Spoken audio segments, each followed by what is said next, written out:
So when you fast, it's an illustration of the hunger over there, over here. You bring it closer to home. So what you do is, I want to have it here so that I can deal with that hunger over here. So what happens is that it's like when there is a plague, a virus, and thousands of people are dying. What scientists are trying to do is to tame the virus. They get into the lab, and they've got whether rats, whether pigs, whether whatever, they are testing this thing on inferior subjects. If a monkey is going to die, it's not a problem. If a pig is going to die, it's not a problem. But let's have the virus into the body of a pig, and then we introduce the cure that we hope to give to the rest of the people. And they keep it over time until they start to see changes. And once the virus is dead, they come out excited. It's breaking news. They'll declare it a breakthrough.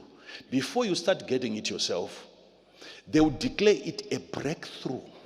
Breakthrough, breakthrough, breakthrough, breakthrough. What they were having there was an illustration.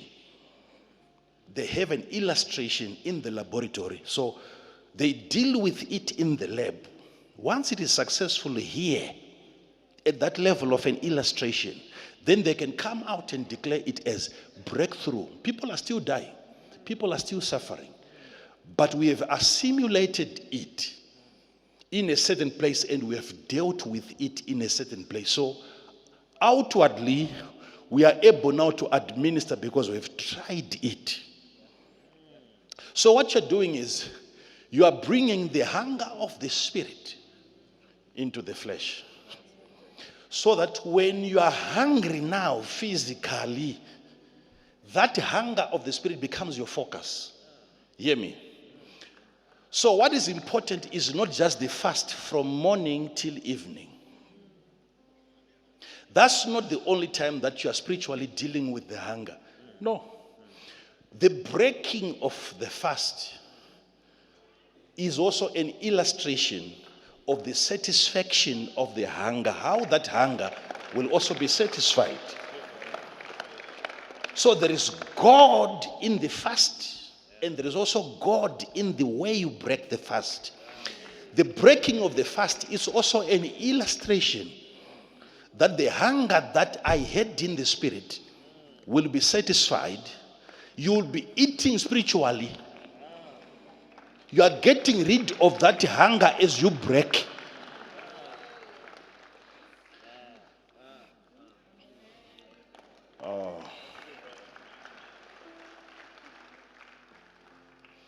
I have to say this because some of you think the eating part is not spiritual.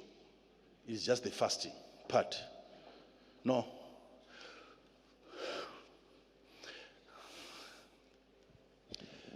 I know the spirit man is hungry, but let me bring the hunger of the spirit over here.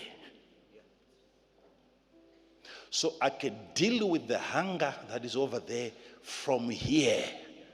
And the breakthrough has to be experienced from the lab.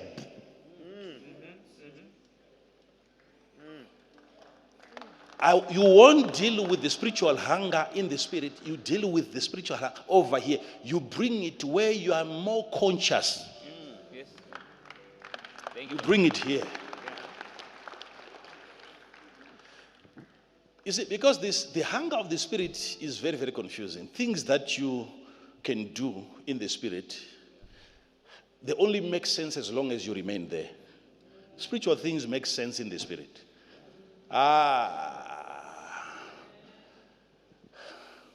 There are certain things that you see in a dream and they are so real and you're so terrified. By the time that you wake up, you realize that doesn't make sense. It doesn't make sense. It doesn't make sense. You can drive a car and the wheels are on top in a dream. And that's not even a question. Everything there is a possibility. The moment you wake up now, you have come to another realm of consciousness. Not to say that was a subconscious, no. It's a consciousness over there in the spirit. But when you come to the consciousness of the flesh, that ceases to make sense. That's why I'm saying the hunger of the spirit doesn't make sense over here. The hunger that you will have, that's why you can get a job, you still have that hunger. You can get money, you still have that hunger. You can have children physically, you still have that spiritual hunger. It can't be quenched. You still keep on searching for something, and people are wondering, what else? God has blessed you.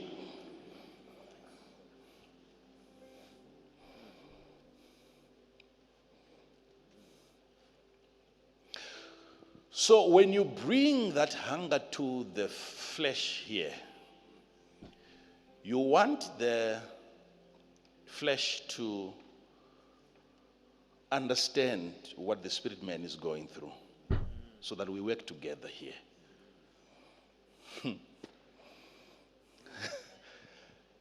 The spirit man is saying, if my hunger remains my hunger and you are happy over there, then we can't work together.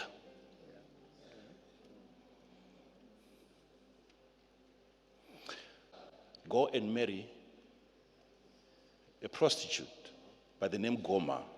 God said, so that I don't keep telling you how I feel being married to Israel. Israel that is adulterous.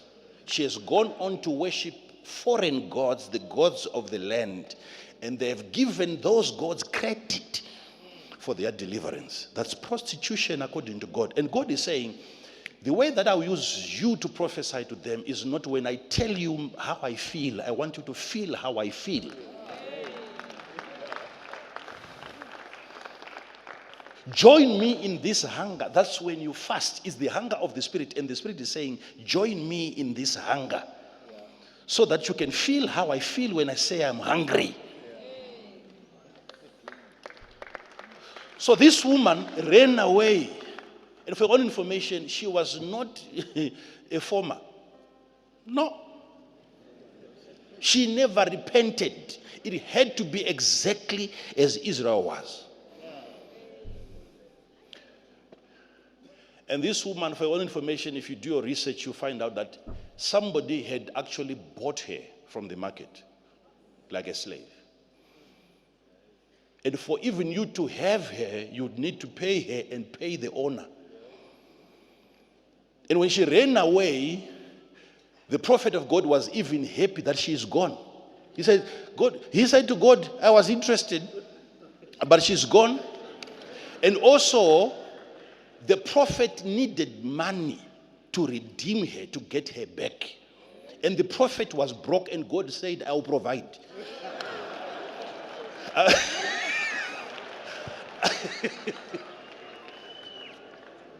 Just so that you understand how far I've gone myself in redeeming Israel.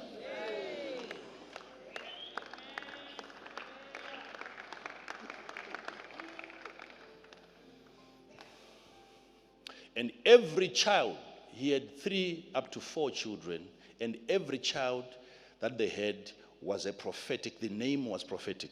It concerned Israel, not even him. So he had no children. The children were symbols of what was to happen upon Israel.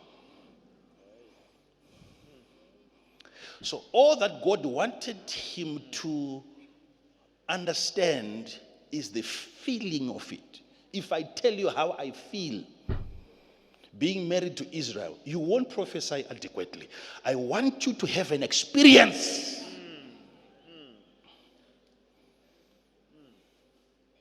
So that when you prophesy, it's no longer me telling you, it is the hunger. It is the experience, my personal experience, sending you out there to prophesy. You are prophesying from experience. You are prophesying from experience. So the hunger of the spirit man should be transferred to the physical body. so that physically you can have an understanding of the hunger of the Spirit.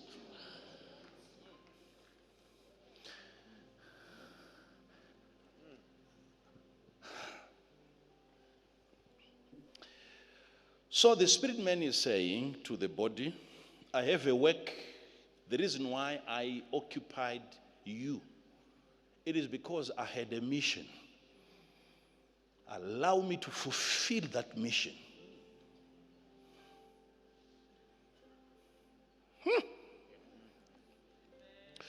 So the body is programmed by the Spirit to fast. It's a desire of the Spirit. It's not the physical body desiring to fast. It's the Spirit.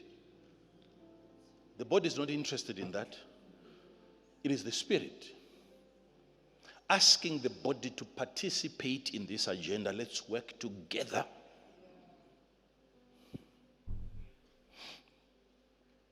Let's fast. So as you are fasting, what needs to be understood is what then gets revealed as you fast. What gets revealed as you fast is not necessarily God's voice. It's not a vision that you see. What gets revealed first and foremost is your appetites. You fast so that you know the wrong things that you desire.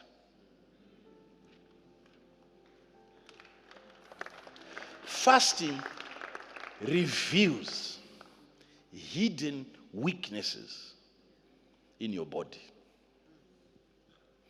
Weaknesses that you may not know how weak you are whilst you're eating. You will know whilst you're fasting. What are the things that you stop doing during a fast? What are the things that you just cannot do whilst you're on an absolute fast? Yeah.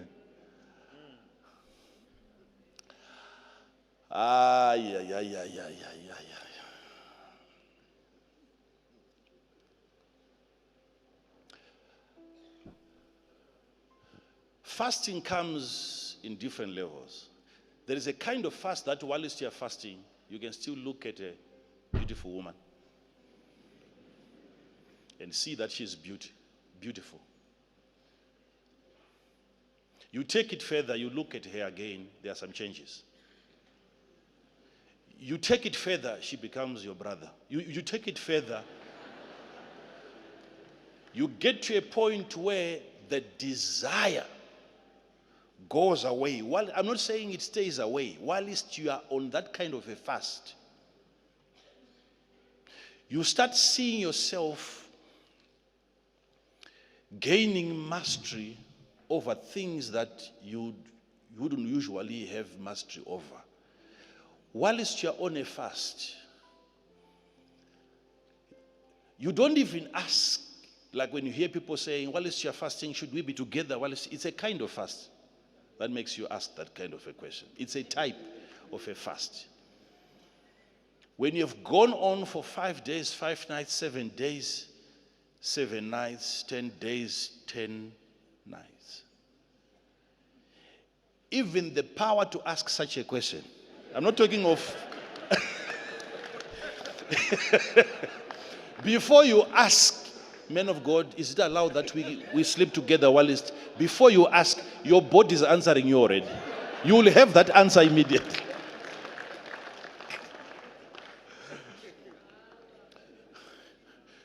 You look at your wife, she becomes a prayer partner.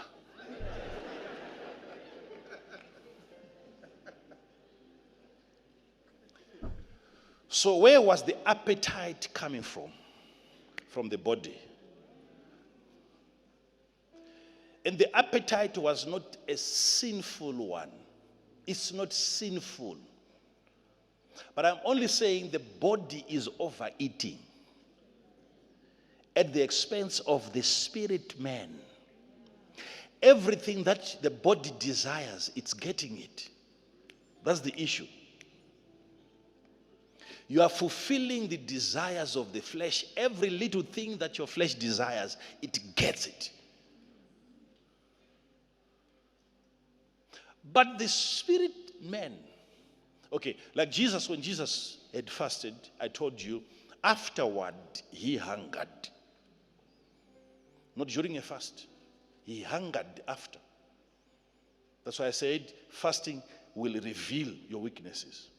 He hungered after the Luke 4 fast. verse 2. Being 40 days tempted of the devil, and in those days he did eat nothing. And when they were ended, he afterward hungered. After. The hunger is coming at the end. So the fasting is coming to reveal his appetite, his hunger. His appetite and his hunger was for the world to know him immediately.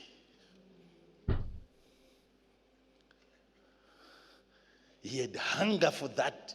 The spirit man was hungry for that showdown. So the devil comes and is tempting him in his areas of hunger. Do this, do that, because that's what he hungered. He had come here for all these kingdoms. He was hungry for this king. That required a fast. For him even to know that that's my appetite, he needed to fast. Fasting will reveal your desires. It will reveal your desires.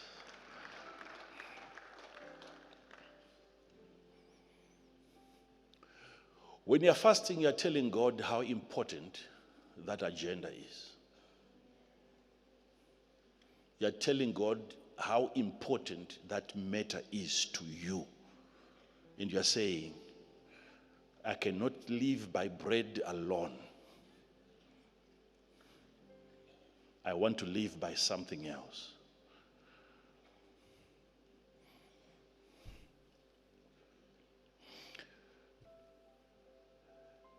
Jesus is saying, this one goes out only by prayer and fasting. Unfortunately, he is saying what he's saying after the Father and the Son had left the church. They had left the venue. They never got to hear concerning this matter. The Father doesn't know that he's also exposed to the same kind,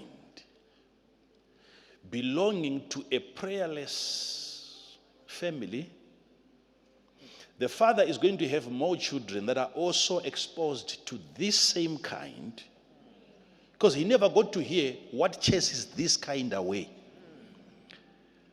Remember I told you that this kind also means a family. So it's a family spirit that comes after families. So when the father brought the son, he thought it was only the son who had this problem. Yet the father also was being made to fall into certain fires and into certain waters. But he was falling differently. The same kind was manifesting in all of them. But the only reason why he brought his son, it is because the manifestation of the kind that was in the son was too dramatic.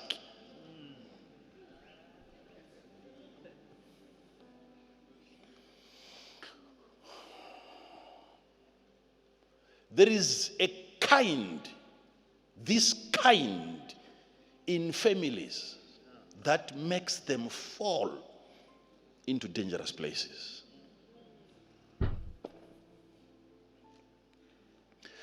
So in order for you to defeat this kind, you ought to be of the kind of prayer and of fasting.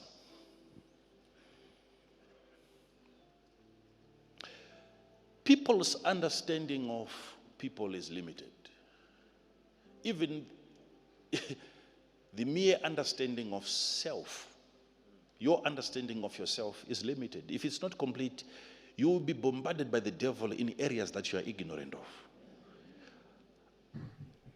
Understanding what you are, even who you are. Parts of yourself that are foreign. Parts of yourself that were originally not there. Parts of yourself that that came as a result of a fall. When God made you in his image and in his likeness, this is not in reference to your physical appearance. This is the appearance of the spirit man.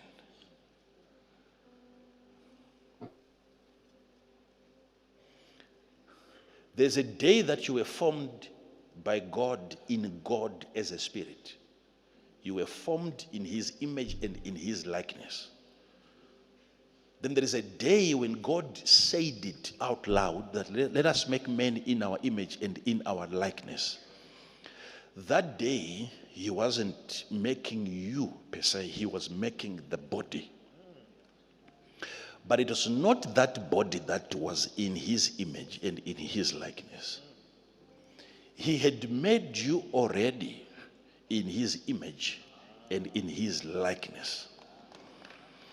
But he's now saying, the man that we have already made in our image and in our likeness, let's create a body for him. That man is the spirit man, and we all do have that image of God and that likeness of God as spirits. If it's about physical appearance, how about those born without legs? Are you saying they don't possess the image of God? Some are born without eyes. Some are born without hands. Can you look at that person and tell him that you are not in the image of God? They are in the image of God. As spirits. As spirits. These are not the only physical bodies that resemble the image of God. Every creature of God resembles his image. A cockroach, a spider, a lizard. There is a part of God that looks just like that.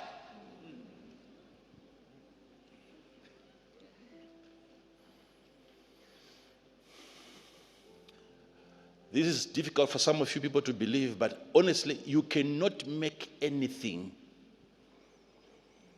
You cannot produce anything. You cannot mold any shape that has no place in you.